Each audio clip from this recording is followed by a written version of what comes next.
Vous cherchez à méditer votre Bible, mais vous avez du mal. Dès que vous l'ouvrez, ça vous donne mal à la tête ou vous avez envie juste d'abandonner. Ben, ça tombe bien parce que sur cette page-là, je vous oblige à aller lire votre Bible. Et j'espère vraiment que vous allez lire votre Bible. Et n'hésitez pas à me dire en commentaire si ça fonctionne. Parce que si vous tombez sur cette vidéo-là, on est en train de lire le livre de Philémon.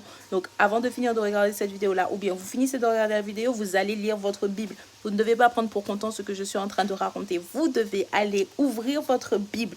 Pas votre Bible téléphone. Bon, si vous n'avez pas le choix, ouvrez votre Bible téléphone. Mais votre Bible physique pour que Dieu puisse se révéler à travers sa parole, pour qu'il puisse se révéler à vous, en fait. Donc, là, on a la suite. Donc, si vous n'avez pas vu le début, je vous invite à aller les regarder.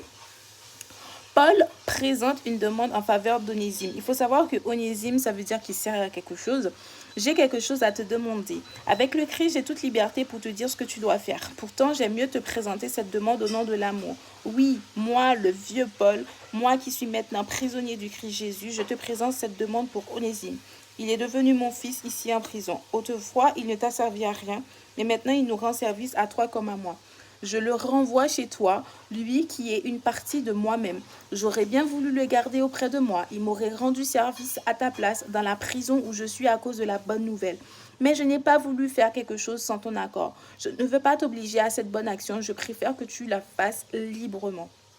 Onésime a peut-être été séparé de toi un moment seulement, mais tu vas le retrouver pour toujours. En effet, maintenant, il n'est plus seulement un esclave. Il est beaucoup mieux qu'un esclave. C'est un frère très aimé. Moi, je l'aime beaucoup. Mais toi, tu dois l'aimer encore plus, encore l'amour. Même si je sais que le chapitre parle d'autre chose, moi, je retiens que l'amour. Ok.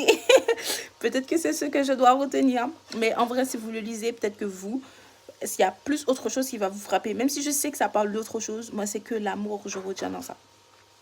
Alors, mais tu dois l'aimer encore plus parce que c'est un être humain et parce qu'il est chrétien. C'est pourquoi si tu penses que je suis ton ami, reçois-le comme si c'était moi. Et s'il t'a fait du tort ou s'il te doit quelque chose, mets cela sur mon compte. Moi, Paul, j'écris ces mots de ma main. C'est moi qui paierai. Je ne veux pas te rappeler que toi aussi, tu me dois quelque chose et c'est ta vie.